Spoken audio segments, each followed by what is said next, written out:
தமிழோடு விளையாட நம் அவ்வை பூங்காவுக்கு உங்களை அன்போடு வரவேற்கிறோம். இது ஆத்திச்சூடியின் கதை நேரம். ஆத்திச்சூடி ஏற்பது இகழ்ச்சி. ஒரு அழகான காலை வேளையில சூரிய கதிர்கள் அப்படி வீட்டு ஜன்னல் வழியா வரும்போது நம்ம அழலி தூங்கி எழுந்துக்கிறாங்க. எழுந்து நல்லா ஒரு பாட்டை ஹம்மிங் பண்ணிக்கிட்டே ப்ரஷ் பண்ண ஆரம்பிக்கிறாங்க.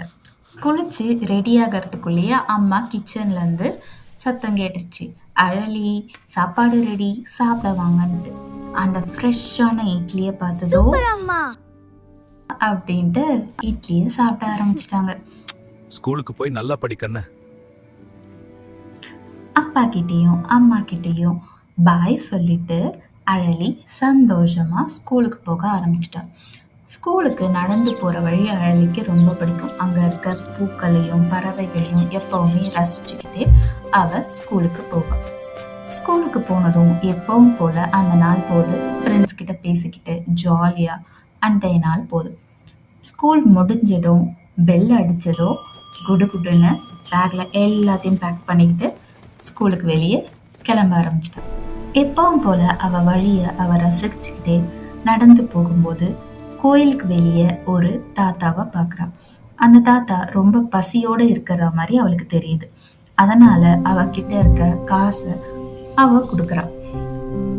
அப்புறம் தாத்தா கிட்ட என்ன ஆச்சு அப்படின்னு கேட்கும்போது, என் பசங்களாம் என்னை வீட்டை விட்டு துரத்திட்டாங்கம்மா அப்படின்னு சொல்றாரு. அழலிக்கு இதை கேட்டதும் கஷ்டமாயிடுது.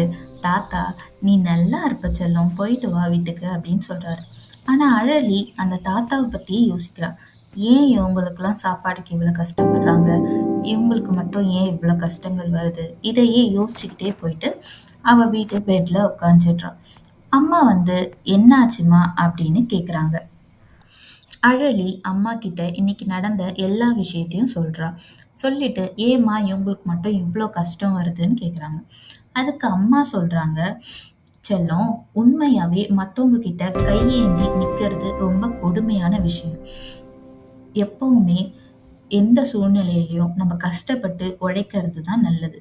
அதுவும் நீ நல்லா படிச்சு முன்னேறினா நீ கண்டிப்பா ஏழைகளுக்கு உன்னால உதவ முடியும் அப்படின்னு சொல்றாங்க. இதை கேட்ட அழலி, கண்டிப்பா நான் படிச்சு கண்டிப்பா ஏழைகளுக்கு உதவி பண்ணுவோமா அப்படின்னு சொல்றாங்க.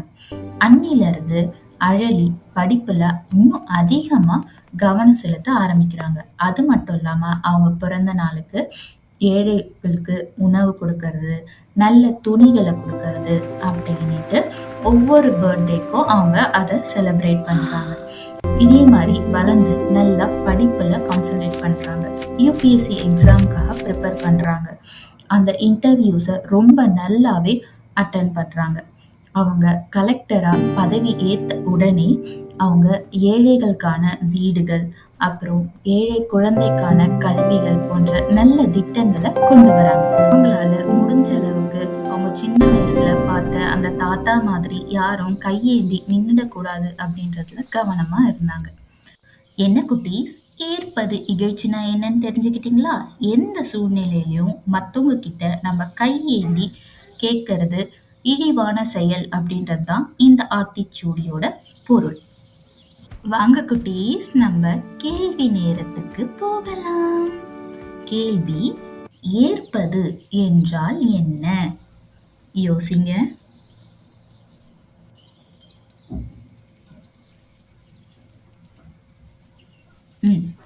ஏற்பது என்பது பிறர்கிட்ட நம்ம கேட்டு பெறுவது, பிறர்கிட்ட கையேந்தி கேட்டு பெறுவதுதான் நம்ம ஏற்பது அப்படின்னு சொல்லுவோம்.